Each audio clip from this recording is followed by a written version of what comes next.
we're alcoholics. You know what I mean? It's a fatal disease. So that we have a gun at the back of our head going, you're going to keep working on becoming God-centered or I pull the trigger. And that's our gift compared to the people that don't have a gun at the back of their head. I don't know how they get it done. They're doing it voluntarily. It just occurs to them, I ought to become spiritual. Whereas you and I, we're going to do this and we're going to suffer dire consequences. There's a place in, I forget where it is, in the 12 and 12. We're going to fall by the wayside. You ever see that sentence? It sounds like a bad place to me. Also sounds biblical. I think Bill must have got that out of the Bible. Fall by the wayside. Like, oh my God, not the wayside. Anything but the wayside. And I'm not even sure what it is. But I know I don't want to be there. So this is the struggle. This is the decision in this third step. And of course, why are we trying to do this? You know what I mean? Why are we trying to do this third step? And then you look at that third step prayer. So that I may achieve a victory and help others. Already, the selfishness is going away. It's not even so that I'll be happy. It's so that my victory over myself, over my character defect, will inspire the next new person to try it. Because this is so common. You know, sometimes we have new people come in here and they get sober and they immediately want to become alcohol counselors. And we put it down a little bit. Oh yeah, everybody wants to become an alcohol counselor. But you know what? There's something beautiful in that. This is what Bill Wilson felt the second after he had that spiritual experience. He wanted to run out and sober all the drunks up in the thing. When spiritual transformations take place, part of the transformation is the desire to give it away. It just comes with it. It's just automatic with the territory. And you find that in the Oxford movement was the same thing. That Frank Buckman had this big spiritual experience, and he just raced around trying to share it. Okay, let's start little groups. I got to share this. I got to show you. I got to show you. So it comes with the transformation. It's this desire to pass it on. So anyway, why can't we just do it? Why can't we just turn it over? Why can't we allow this transformation to take place? Well, it turns out that there's some problems in accomplishing this, and I like to think about them by using the prayer of St. Francis. Let's just imagine that turning our will and our lives over to the care of God is opening a channel, like St. Francis writes about. Make me a channel of thy peace so that I can bring all these things. You know, where there's darkness, I can bring light. Where there's sadness, I can bring joy. So where there's wrong, I can bring forgiveness. Where there's error, I can bring truth. In other words, I want this channel to be opened so that everything can flow out. And notice that when we talk about spirituality, we're talking about opening a channel so that things can flow out from us. Whereas intellectually we feel, I need stuff to flow in. My problem is I don't have enough. Right? That's what intellectually, it's another one of those paradoxes. I need more money. I need. And then we go, you don't need anything. You need to open this channel so that you can flow out. What you're experiencing isn't those things that you think it is. What you're experiencing is you're blocked. You're blocked from your true nature being able to flow out. And it's like all of the water that flows into a Dead Sea. It's wonderful water. It's just the most wonderful water in the world. And if that was God's energy flowing in, if it doesn't flow out, it doesn't exist. It doesn't do anything. And we feel there is no God. I don't feel it. I don't experience. So this channel has to be opened in order to allow it to go out. So what's blocking it? Well, If you use the analogy of the Suez Canal, you remember when they sank all those ships in there and blocked it and do all that many, many years ago, and then they had to go in and clear it? Well, think about that as your channel that we're trying to open is blocked with character defects. There's greed, a great big boulder sitting in the middle, and here's lust over here, and envy, and anger, and fear. So nothing can come through. And if nothing can come through, it doesn't exist. And that's why we have this hardest time. You know, I want to believe in God. I have faith. I can see. But until it flows through, it's a theory. It's just a comforting theory. But it hasn't penetrated yet so that we can go, now it's a reality. It's not a theory anymore. This is a reality. So really, in the beginning, we really stay sober on other people's energy. You know what I mean? Other people's spirituality, the people that came before us, and we get inspired by it, and we just go, God, I know it's real. I can feel it from them. I can feel it. And eventually, we're going to have to rely on our own. So how are we going to open up this channel? Well, we're going to have to find out what these blockages are and get them the heck out of the way. And that's the point of an inventory. And there's a whole bunch of sheets up here, and we're not going to work on them or anything, but I want everybody to take one when you go. They're wonderful. Bob D. of Las Vegas prepared these.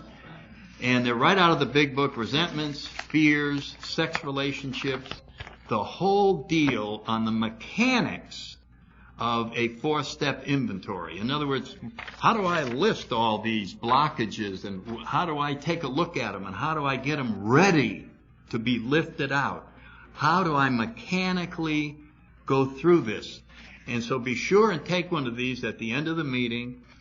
Be helpful with somebody new that you may already have them, but I highly recommend them. And I think we have, Fred was nice enough to make some more copies, and I think we have enough to go around. So I want to talk about the dynamics of this. There's the mechanics. I'm not going to go through how to do a 4th step, but I want to talk about, because so many of us have guilt. Guilt, I don't know about you, but guilt was one of mine. And in the pamphlet, The Member's Eye View by McGinnis, I don't know if you've read that, Member's Eye View of AA with the eyeball on the front. If you haven't read that pamphlet, that is really cool.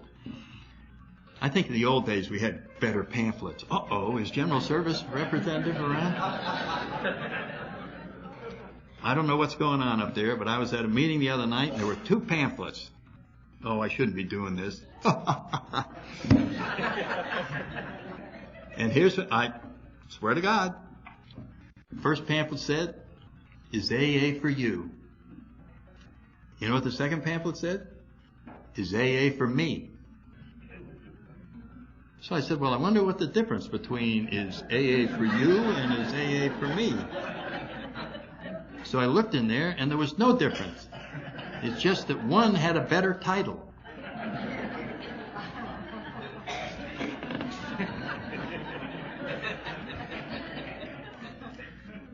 Figure that one out.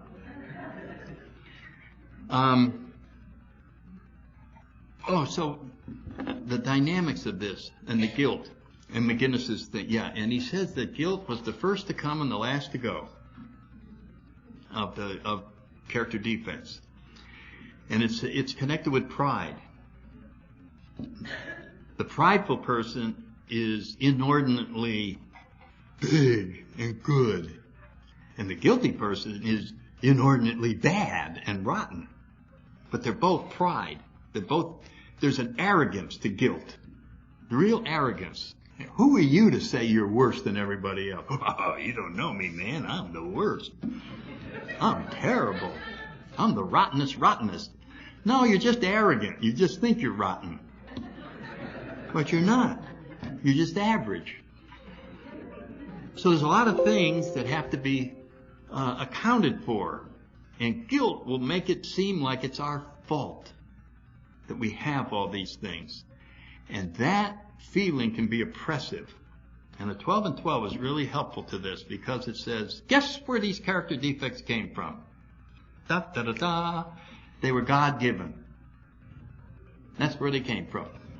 They came from instinctual drives that were born in us, just like they're born in every single person. Is the sex drive, the drive for security, and a drive for a place in society. Everybody arrives on this planet with those drives. Period. Nobody fault they got them. Nobody's credit that they got them. That's what we arrived with. And those drives are what cause us to go ahead and live, to reproduce, to function, to become a society, to grow. That's the energy, the raw energy that causes us to be alive and to be human beings. So their purpose is to supply us the energy to exist as human beings. But they are not in charge. They're just simply there to give us the energy to do this. Now, for most of us, since we were self-centered, we were trying to control these drives on our own. And that is impossible. As I said earlier, we could wish to be moral. I wanted to live up to moral standards, and I couldn't. I kept failing. And the only way I knew to solve that was to lower the standards. You know what I mean? Just keep bringing them down, bringing them down, bringing them down. Finally, I got down and I said, well, at least I haven't murdered anybody. So that makes me good. And then if I had killed somebody, I'd have to come up with something else. You know what I mean? Because I couldn't get peace of mind. I couldn't live up to anything. The problem was I was trying to live up to them on my own power. I was trying to be godly by myself. And then I could take the credit for it. Don't want to give God the credit. That's what an ego will do. So here these character defects were born in us. And they take over our lives. And we end up doing terrible things. And of course, alcohol just lets all the character defects out of the bag unchained. You know, as soon as we pour it in, whatever control was there before, here we are. We're just out unleashing ourselves on the world. We do all these things, and then we feel terrible about it, and this cycle runs on and on. So I must be a terrible person. We come here, and they go, no, you're not a terrible person. Here is the correct adjective. It's used throughout our literature. This is the type of person you are. Stupid.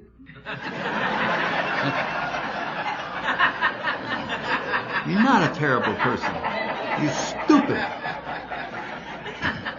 You look in there. Bill writes that we were especially stupid in this area. Made a lot of stupid mistakes. We're stupid. This stupid plan to live without a God. What a stupid plan. That would be like deciding to drink without alcohol. Well, I got the glass, I got the bar, got the music. Hey, pal, you're missing the main event. So we had a stupid plan. The only problem is, in order to change it, we got to admit that it's stupid, that it's wrong, that this plan isn't working. And so we do that we don't convince you, we don't show you AA's theory and get it on a blackboard and then you intellectually see that it's superior to your plan for living. We don't do that at all. But we win the argument every time. We get a new guy in here, PhD from Princeton, smarter than the whip. And he keeps losing discussions with somebody who had a second-grade education filled with street smarts. Just keeps losing every discussion. You know why? Because they don't discuss theory. They only discuss results. Oh, I see. You went to Princeton. You have a PhD. Well, you're wearing a wristband from a nut ward on your arm.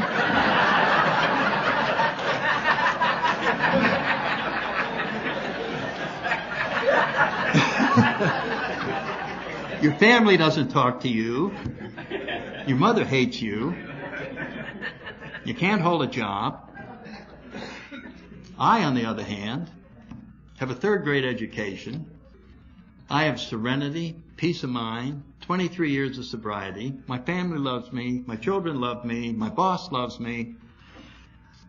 So, you want to talk?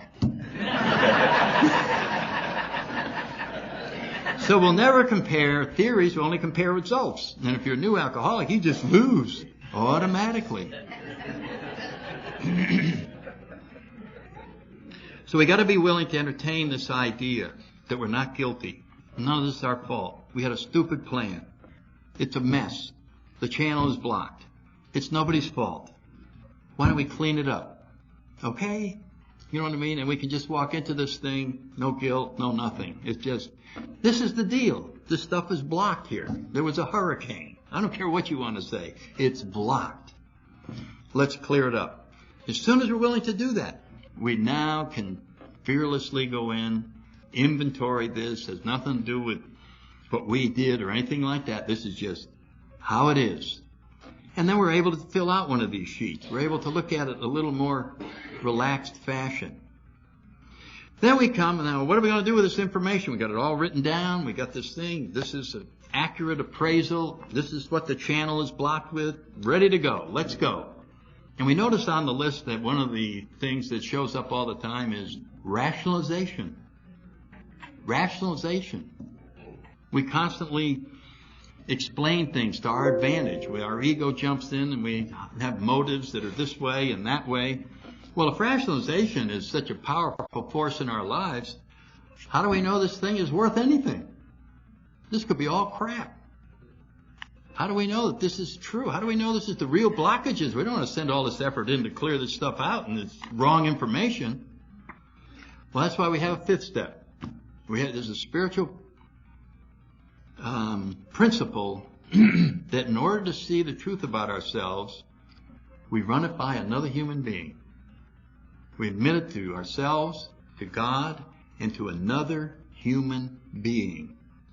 It reminds me of trying to see the third dimension in aerial photos so that you can measure height and depth and all that. So you get two photos that are just slightly from a different angle, and then you use those glasses, and then boom, it jumps out and you can see it. And in order to see the truth about ourselves, we need this second perspective sitting right next to us, looking at the same sheet that you're looking at. And it can bring the third dimension out. And stuff that we thought was real serious turns out to be not so serious. Stuff we were hiding and minimizing will suddenly come to light, and we have a wonderful picture. And we suddenly are free to start forgiving ourselves. And we're suddenly free to trust other people. We had secrets that we thought had to go to the grave with us. And they held great power over us. And we just walked around year after year with this secret knowledge that, God, if anybody ever finds out, oh my God. And the only power that that junk had was that we hadn't told anybody. And that's where it got its power. Well, why is this stuff so powerful? Because I can't tell. But what if you told? Well, then it wouldn't be powerful anymore. You see what I mean? As soon as it's out, and the person you're talking goes, oh, I did that about 12 times. Yeah. And you go, well, I thought this was going to get me in jail. I thought this would be, nobody would ever talk to me. No. What else you got there? It's just, there it is. And I facetiously said one night that I've heard a lot of fifth steps over the years, maybe in a couple hundred, something like that. And I was trying to think if there's anything different. You know what I mean? If you really think about it, everything is almost exactly the same. And I think the only difference, there's two categories that I've been able to determine. And that is the group of guys that have not had sex with cows. That's about it. That's about it. Other than that, everybody's exactly the same. Yeah, I mean, it's just remarkable how we agonize over these things. So this sharing in the fifth step is huge. And we have a set of promises. We begin to trust other people. We begin to understand that living in isolation is the worst possible thing we can do. And what's our tendency? The next time something goes wrong, stop calling. Uh-oh, something went wrong. I guess I'll handle it alone. Okay, I'll stop going to meetings. Okay, I'll stop calling. And that's why what Larry was talking about last night is so important to have a home group, so you go there and people can see that something's wrong. Okay, what is it, Sandy? You're going to tell us now or when we get coffee afterwards? Nothing's wrong. Don't tell me nothing's wrong. I can see your face. What is it? What is it? What is it? What is it? And then finally, okay. And And they go, is that it? Yeah. Oh, well, let's go get coffee. All right. You know what I mean? It's got to be shared. And so there's tremendous lessons in this fifth step about all the rest of our future, that we'll never live alone again, that we don't want to do that. But why are we doing all this? It isn't so that we're more social, so that we get along with people better. It's to open this channel. We got to keep going back and keeping our eye on the ball. We already went to the end of the book. We already saw the ending. The ending is spiritual awakening, conscious contact. So this is what this is all building up to. This is how we get it. So then we finally do this. And then we sit down and we go, man, wasn't that huge? I just went through the fifth step, and now I can go into the big book on step 6 and 7, 2 paragraphs. I'm out of there. I'm almost on 8. Right? We go into the step. Well, are you ready? Did you skimp? Did you do this? Did you do that? I am now willing that you should have all of me, good and bad. I pray that you now remove from me every single defect of character which stands in the way of my usefulness to you and my fellows. Grant me strength as I go out from here to do your bidding. We have now completed step 7. Then about 12 years later, no, I'm going back in history now. Bill wrote that in 1938, and then about 12 years later, he's writing the 12 and 12, and guess what he says about step 6? This is a step that separates the men from the boys. This step separates the girls from the women. This step is huge. This step is the epic step in Alcoholics Anonymous. Well, I didn't notice that when I read those 2 sentences before. Didn't say anything about epic in there. Well, maybe we better go back and look at it. What does that say in there? It says we're entirely ready to have God remove all these defects of character. That's all it says. It's a pretty simple thing to me. You want to become a better person? You want that channel? Yeah. It's just like when you ask people, you want the federal deficit to be removed? Yeah. Okay, we'll raise your taxes. We'll take that deficit out and nothing flows. Whoa, whoa, whoa, whoa. Well, we'll cut your favorite program. Then we can reduce it. It's in the specifics that we run into the problem. You know what I'm talking about? You want to become a better person? Yeah. Okay. How'd you like to get rid of lust?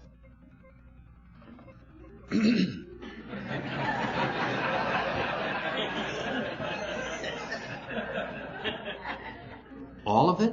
Yeah, all of it. 100%. Totally gone. No kidding. 100%. Totally gone. Lust free.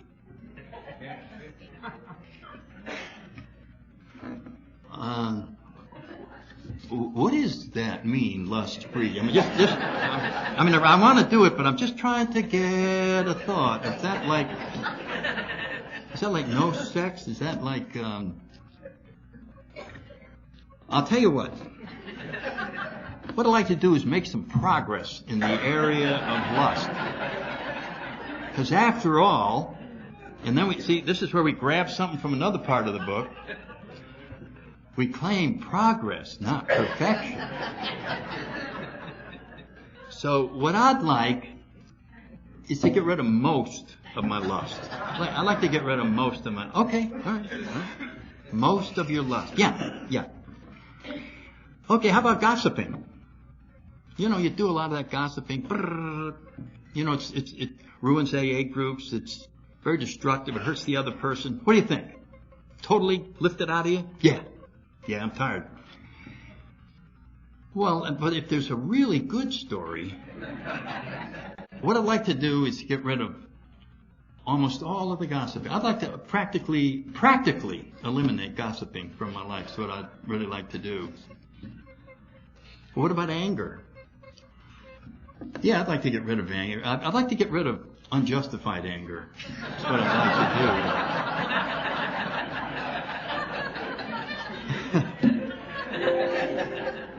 But once in a while, I mean, you just got to vent yourself. So I'd like to get rid of. Yeah, I'd like to get rid of most of that. Okay, that's good. How about greed? Trying to get more.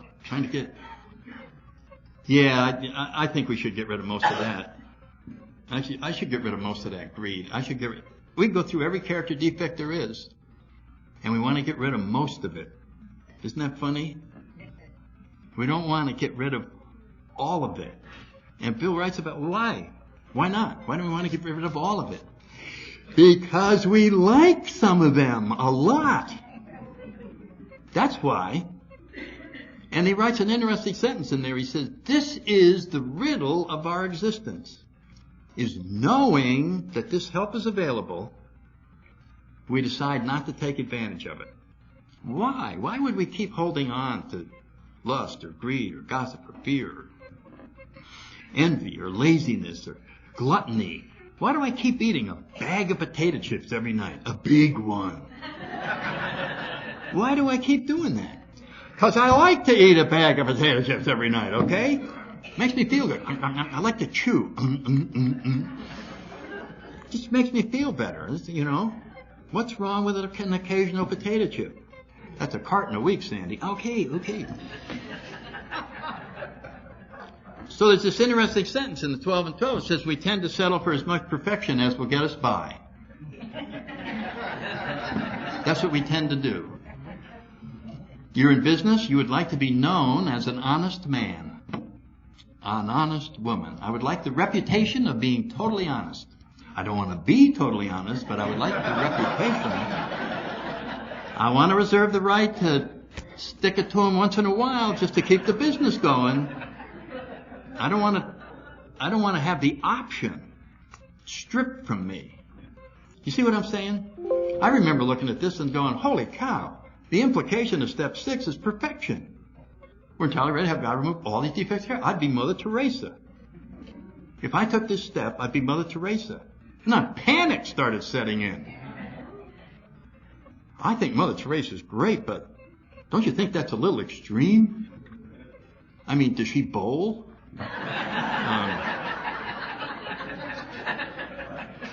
What does she do? I don't want, that's going too far. And so then I got to make up a reason why I'm not willing to do this. Am I into this to grow spiritually or not? Yeah, I am. Well, why aren't you doing this? Well, I'll tell you, it's because I'm unselfish. That's why I don't want to do this. If I did this step and became perfect, you know what I mean, like perfect, and then I'm like living in my neighborhood. Well, the rest of the people aren't perfect, and there I'd be perfect. And they'd be looking over going, God, that guy is perfect. And we're not. And it would make them so uncomfortable to live next to a perfect guy. So for their sake, I'm going to stay an ass. You see what I'm saying? I got to find a reason for not being willing to do this. So and the ego is just going all over the place. So you can see this step is pretty big, isn't it? We're entirely ready to have God remove all these defects of character. And so then our ego says, hey, that's just a theory. Have you ever met anybody that's perfect? What do you mean God will remove all these defects? You ever seen God remove all these defects? Show me one example. Give me one example. And the problem is, every one of us has an example. What was our worst character defect? Drinking. Did it get removed? Yes. Why? Because I got entirely ready to have it removed. I was ready to have that totally removed. I didn't want any reservations whatsoever. So if you can become 100% willing and humbly ask, it can be removed. And so this is the struggle for the rest of our lives, is to try and become more willing. Uncover, discover, discard, Chuck Chamberlain. What else can I inventory that's wrong about me that maybe this year I could become entirely willing to get rid of? Spirituality is like riding in a balloon. And you throw over some weight and you get up to 3,000 feet. It's the best view you've ever seen. It's the most exciting thing. You look around and say, I never saw a view like this in my life. But if you stay at 3,000 feet for 5 years, that view gets old. I've seen 3,000. I've been seeing 3,000 for 5 years. Well, why don't we find a couple more character defects to throw over? And we throw over, we go to 7,000. And we go, yeah, that's more like it. And we're there for 5 years. And then we go, 7,000 sucks, just like 5,000 sucks. Well, what else can I get rid of to get a better view? And so we look and inventory. Well, all right. And over it goes. See, I thought we came here just to stop drinking. I thought that was the deal. Not drinking's the name of the game. You know what's in the fine print? And changing everything about you. That's the other thing. And so this is a huge step. And the reason it's such a huge step is there's a story that I generally tell with this, and it came from C.S. Lewis, so I give the proper credit. And it involves the story of the little boy with a toothache, baseball player. He's supposed to go out and play this big game. The coach said get 8 hours sleep. He goes to bed early, and long about 11 o'clock at night starts a little tingling, and he knows if he calls his mother, she'll bring 2 aspirin, he'll go right back to sleep, he'll get 8 hours sleep and play the ball game, but doesn't call his mother. He sits there and goes, maybe it'll go away by itself. And you know, after 2 hours, it tingles a little harder, and a little harder, and a little bit harder, and he's not getting any sleep. Finally, at 3 a.m., he calls his mother. I got a little toothache. She gives him the aspirin, he goes back to sleep, but he only gets 4 hours sleep, makes 3 errors, and gets no hits. So the question is, what's going on with that kid? What the hell's wrong with that kid? Why didn't he get the 2 aspirin and get 8 hours sleep? Now we'll see what it is. He knew he'd get the 2 aspirin. See, the problem was he knew his mother, who's the supply of help. He knew he'd get the 2 aspirin, but he knew that his mother wouldn't stop there. She would make a dental appointment. You know what I mean? To go in and check this little tingle in the tooth out. And then when he got to the dentist's office, he knew his dentist, and the dentist wouldn't stop there. He would look at that tooth, and then it'd say, while you're here, let me just look at, here's one here, and here's one here, and here's one here. Let's make 3 appointments. Now he's going to have 3 appointments, 3 little fillings, and when he finishes, he has perfect teeth. He didn't want perfect teeth, he wanted 2 aspirin. You see what I'm saying? He did not want that kind of help. He wanted limited help. And that's what we're talking about in step 6. I'd like to be semi-lustful. I'd like to be semi-honest. I'd like to almost get rid of this. I'd like to get a little better in this area. Well, if you're going to do that, you have to do it on your own. Because the only help that's available is perfect help. You see, that's why this is such an epic step. Would you ever be willing to allow God to totally come into your life in this area and be totally free of it? Wow, this is hard. This is really huge. So to make this kind of a journey is remarkable. It's the biggest journey that human beings make. We're trying to move from the material world into the spiritual world. We're trying to live in this material world, but not be affected by it, not be jerked around by everything that happens. Because there's something inside of us that tells us where we ought to be heading is towards this God, towards this higher power. Look what happened after the World Trade Centers. The churches started filling up. The meetings were starting to get a little more crowded. It was as if I need something beyond myself. So this is inside of each of us, and the 6th step sends us there.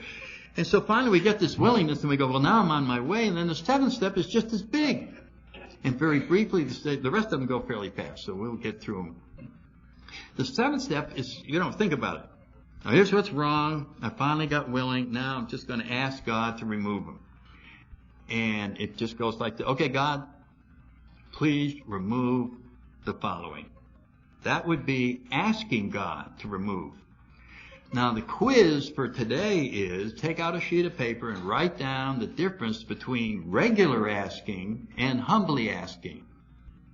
And if you're new, you probably are sitting there with the pencil going, huh? The difference between regular asking, what is the difference between like just regular asking? Hey God, get rid of these. That would be regular asking. Now, humbly ask. And I remember when I tried that, I went, how do you humbly ask? Oh, you probably get on your knees. No, you got to get humble first. What is humble? Well, humble is when you look like this. There's a look that humble people have. So you probably got to do this in front of a mirror. Okay. Hi, God. What is it? And Bill writes, we don't have a nodding acquaintance of humility. We haven't got a clue what humility is. It has no place in the free enterprise system. Hey, drive a Buick, get humble. It would sell nothing. And we talk about pride. And you look in the dictionary and guess what humble says? Humility says, a total absence of pride. Zero pride. All pride. And I was in the Marine Corps and I'm going, pride? What is this, communist organization? Get rid of pride. Well, pride is a wonderful, powerful energy if you're not going to use God. You know what I mean? It'll motivate people. It'll get something done. But totally is self-centered. That's what you can accomplish on your own. And what this is saying is you can go way beyond what you can accomplish on your own if you involve God. Why just bring your power? Why not bring infinite power to everything that you encounter? And so humility is the awareness of me being nothing and God being everything. Instead of becoming a big shot, I want to become a small shot. You know what I mean? I want to be so tiny I can go through a screen door. I don't want to be this big. See, big shots have to push all that bigness through the universe. They have to push it into the shopping center. Hey, I can't walk through the mall. Everybody's in my way. You know, we're so big going out there, and everything goes against us, and we feel the resistance as we try to push this ego through the world. And then we go, well, I'll just be nothing. And then we just go through the world like, I'm not even here, man. I don't have a way.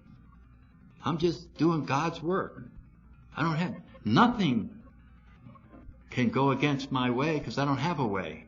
Do you ever think that your only problem you ever have is not getting your way? You'd be a servant of God.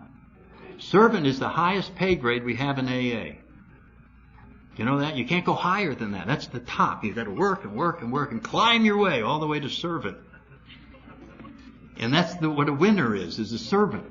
And you said, I'm just out here, just doing what God gives me this intuition to do.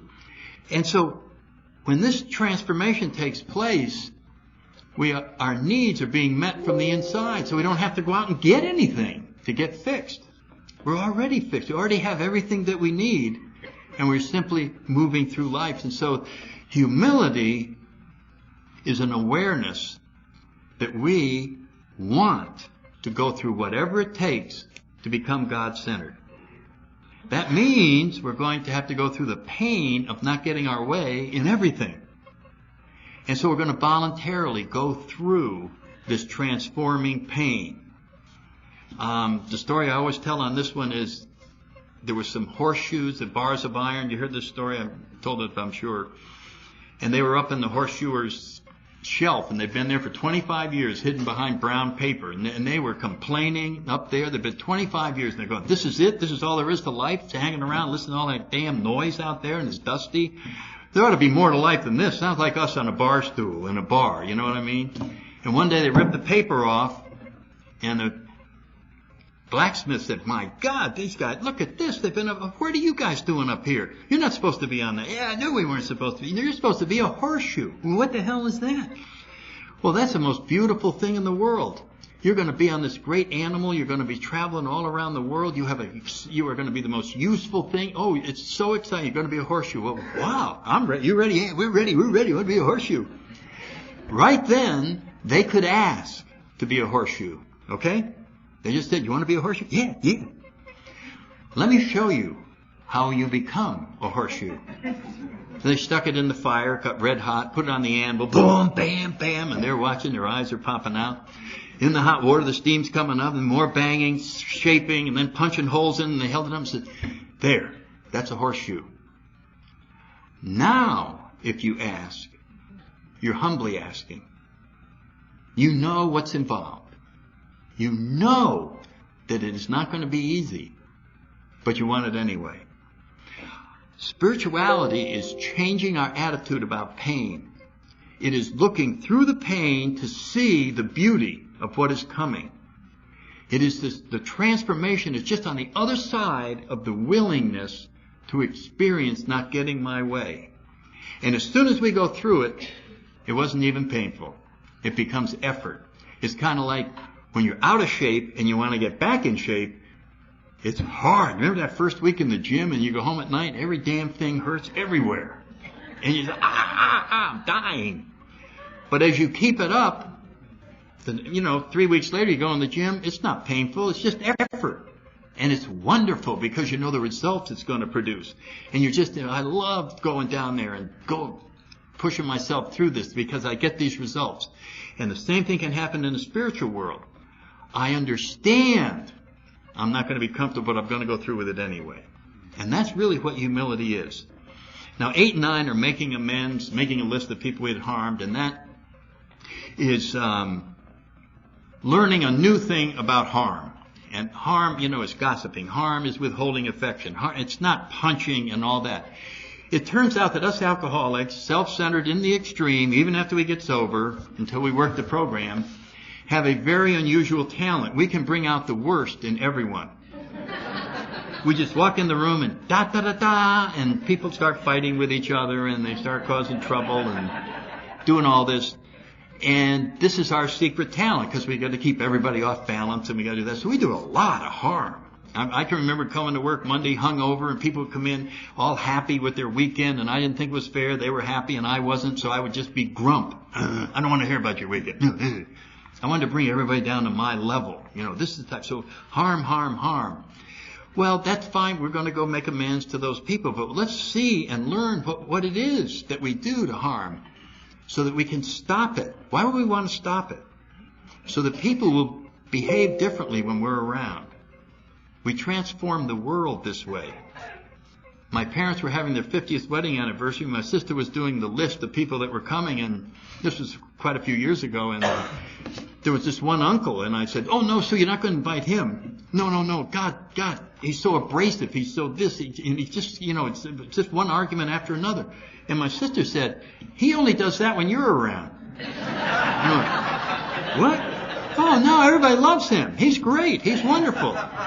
And she had about 20 years in the program then, so I had to believe her. I had to believe that this was true. And so I just pretended he was as great as my sister was saying. When I saw him, I went, hey, John, how you doing? I'm so glad to see you. And I started shaking his hand, and hi, I'm glad to see you. You see what I'm saying? It was just transforming. And that's what step 8 is. Learn what it is about us that is causing this in the other people. And once we do that, we now bring a program of attraction in. I'm talking about the dry cleaning lady. I'm talking about the gasoline station. I'm talking about the supermarket where the line is too long. I'm talking about every little place where you take yourself and I take myself during the day's march.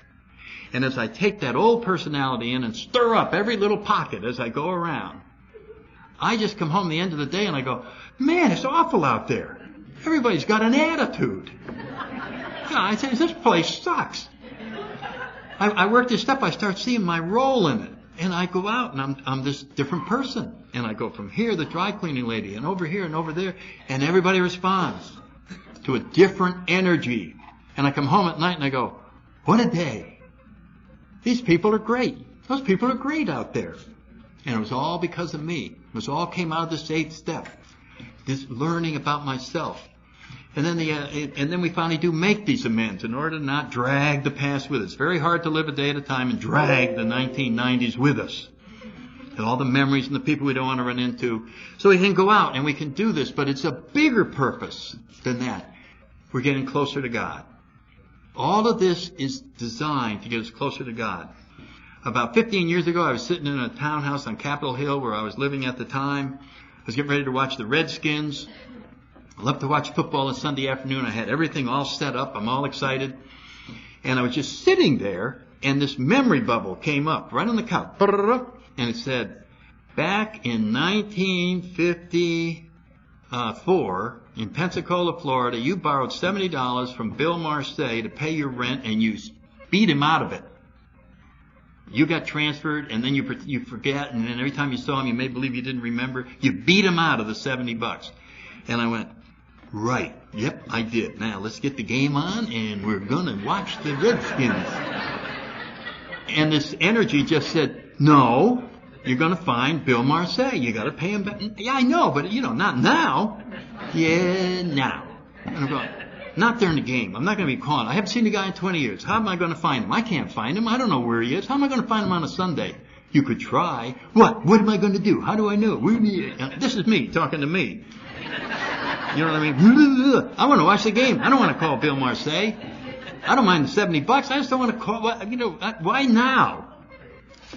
Oh, it wouldn't let me alone. I'm just going and going. So I finally cut a deal. I said, okay, here's the deal. I know you like to ski. And I don't know where all the ski thing is, but I know Vermont has skiing. Here's the deal. I call Vermont, ask information. He's not there. I watch the game. And it was like the other end, whoever's on the other end said, okay. So I go to the operator. Hello, Vermont. Yeah. Have you got a William P. Mark? You do? What's his number? Okay. So I call him up. And I'm trying to get this all done. They're kicking off, Hello, Bill. I got to talk fast.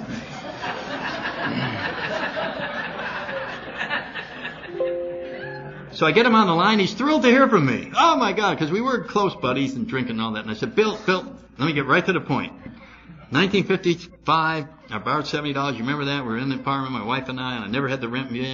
Vaguely, I think so. Yeah, but I did, Bill. And listen, I'm in AA, and we do these steps.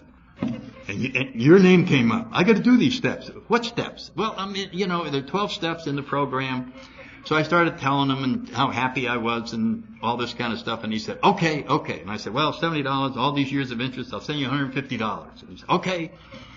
I mail up the $150. A couple of weeks later, he sends me back a box. He ran a gift shop at this ski resort. I must have had $200 worth of stuff in it, wind chimes and this and that.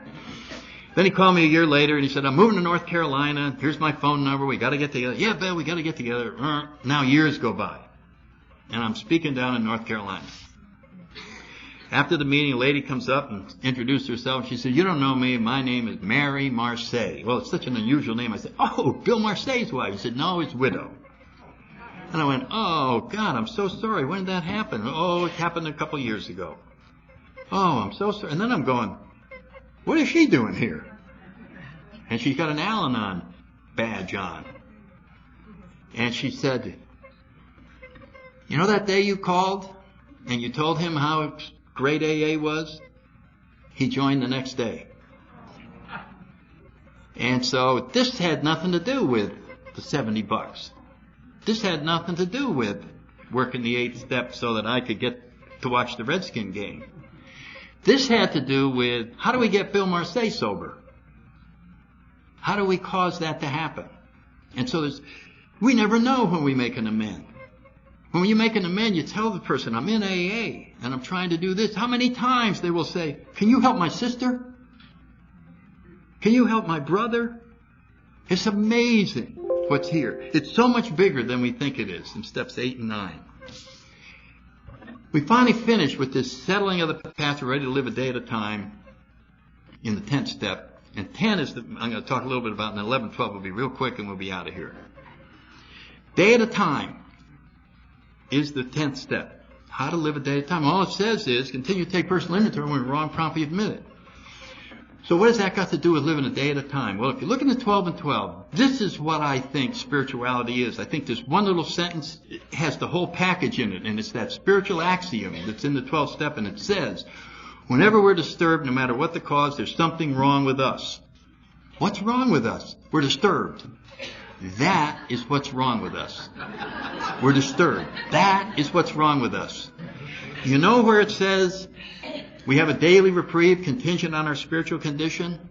Disturbed is a bad spiritual condition.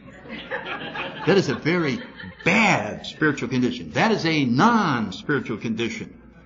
That is, God is blocked off. Don't worry about you feel bad.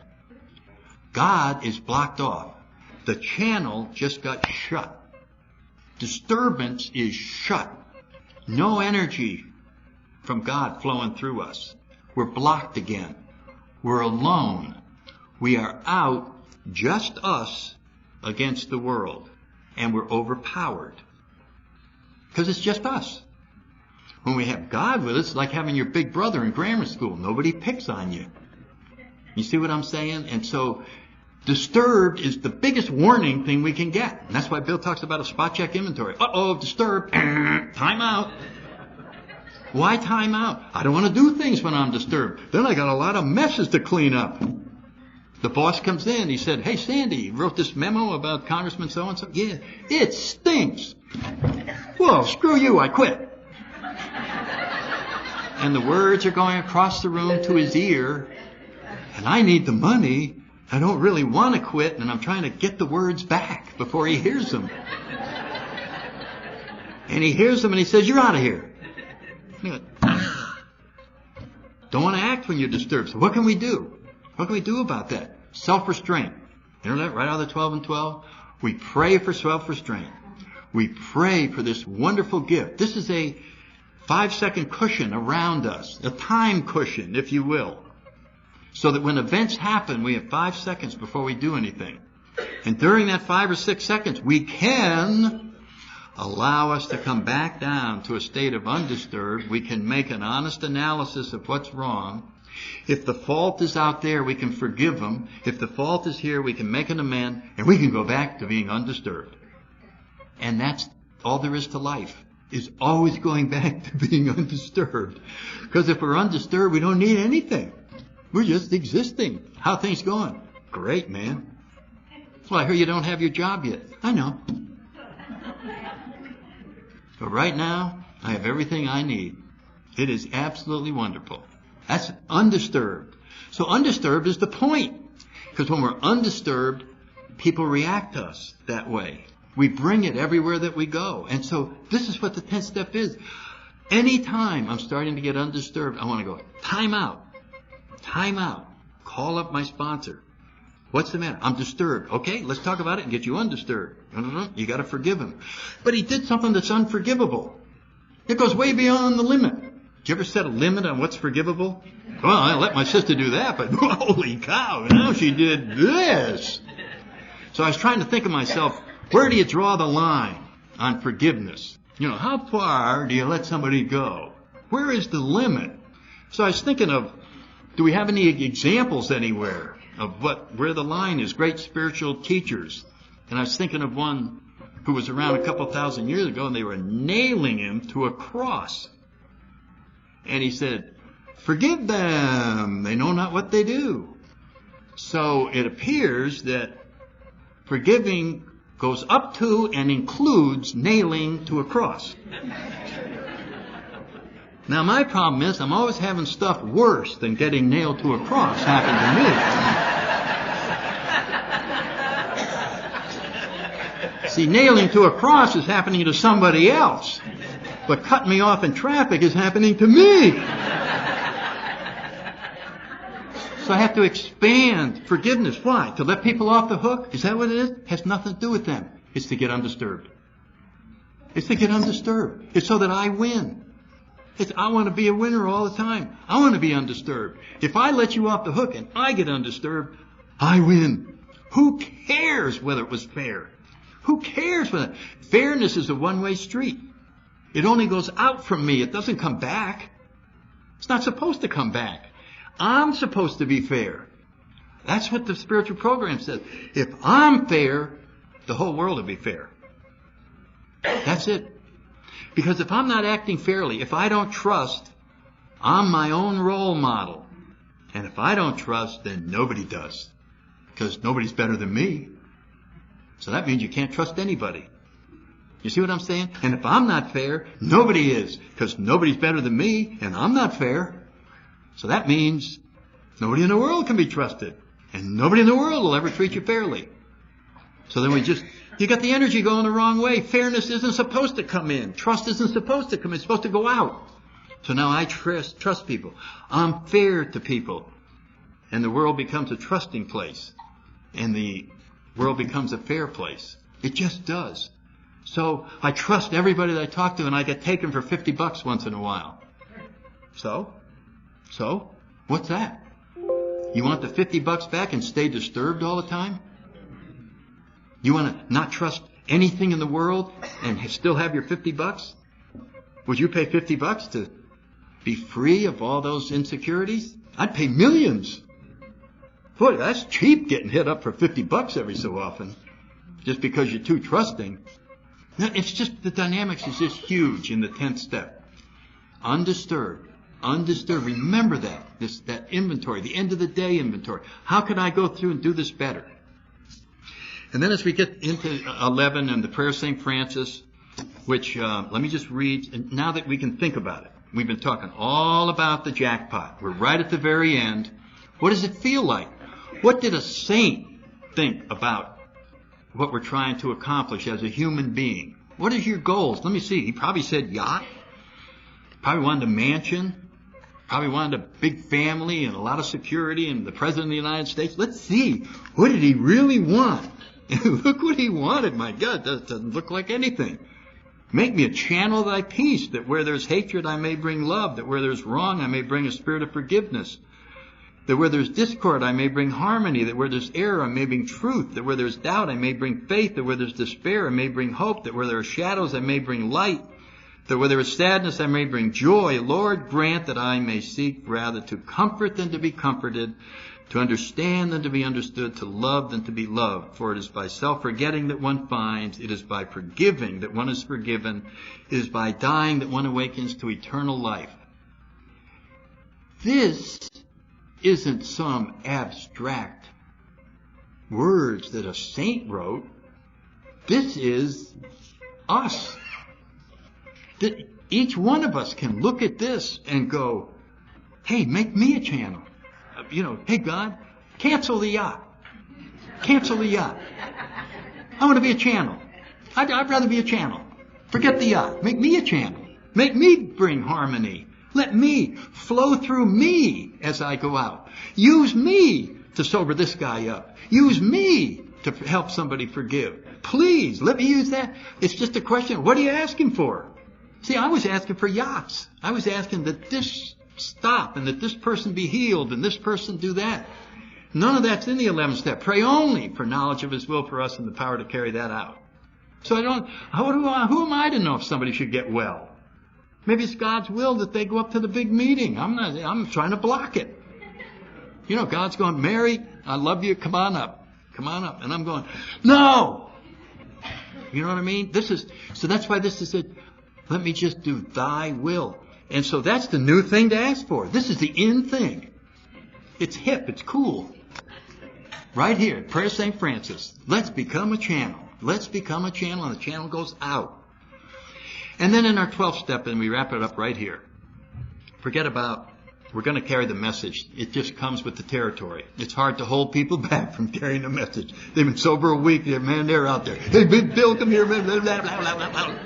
They don't know what the message is, but by God, they're carrying it. And you know something? All they got to do is get that car and go pick that guy up or that gal up and put her on the front row. Okay, Mary, watch what happens. And that's enough of a message. I mean, we're there. We're doing it. We're doing this. But what about, having had a spiritual awakening, obviously, we even ourselves will see this. We now see the world differently. We now, as Chuck Chamberlain says, we got a new pair of glasses.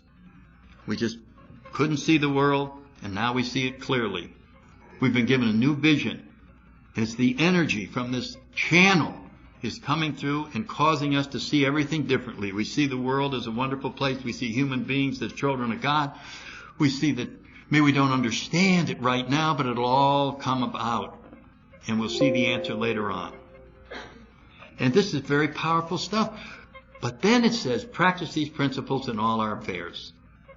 And it really means that. It doesn't mean just in AA. We shouldn't feel as safe in AA and not safe out of AA. Those are all God's children at the office place, down here, over there.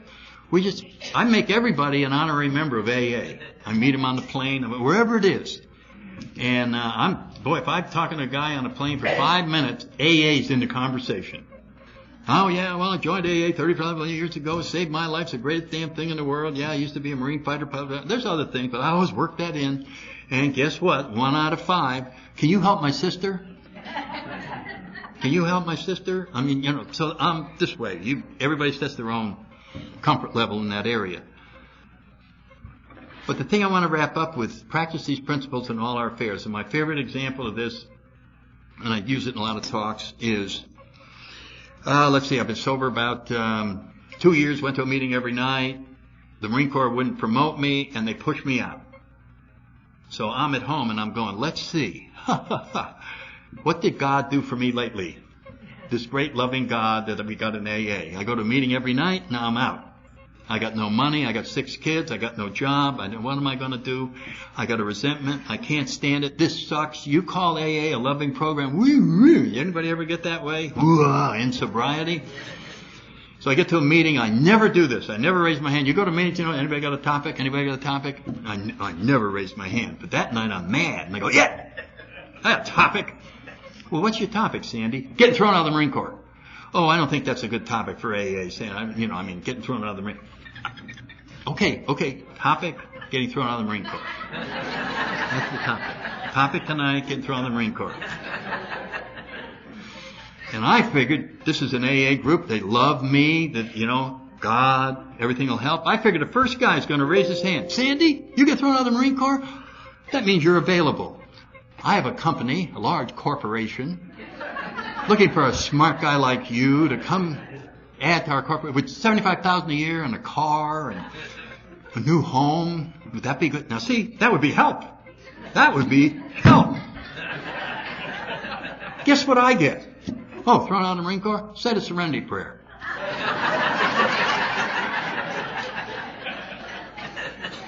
You get thrown out of the Marine Corps, double up on your meetings. You got a lot of time on your hand anyway. Another guy, you get thrown out of the Marine Corps, help a new guy. Take your mind off yourself. What's wrong with you? The last guy, say the prayer of St. Francis. He was a Marine.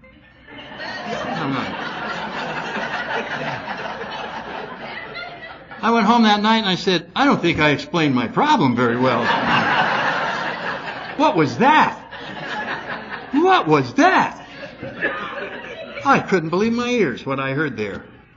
So I never raised my hand again. Maybe 7 years went by and boom! 20-year marriage explodes like an atomic bomb. I'm gone. Another guy's moving in. Their kids like him. They don't like me. Whoa. So I'm at a meeting. Anybody got a topic? Yeah. Getting thrown out of your own house. Another guy's moving in. Oh, Sandy, I don't think that's a good topic. All right. Okay. Topic tonight, getting thrown out of your own house. Another guy moving in. You know what happened? The guy said, thrown out of your own house, serenity prayer. You've got to say the serenity prayer. Thrown out of your own house, double up on your meetings. Dude, you got a lot of time on your hand. You got thrown out of your own house. Thrown out of your own house, work with new people. Take your mind off of that. Just work with new people. And the last guy, prayer of St. Francis. He got thrown out of many homes.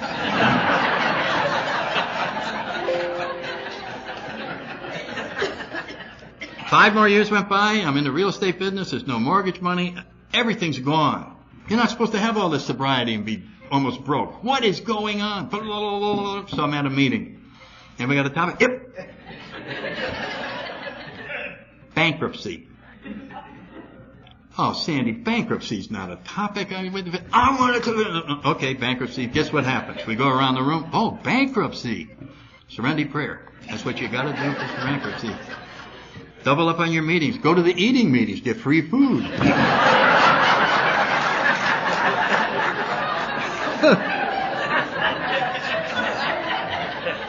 Work with the new people. Take your mind off of that.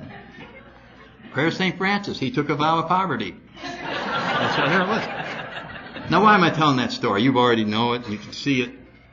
What does it say? It says there's one solution for all problems. That's what it's saying. First things first. Get right spiritually and see if there's any problems left. Just as we read in that wonderful chapter, it just happens. It's automatic. It just happens.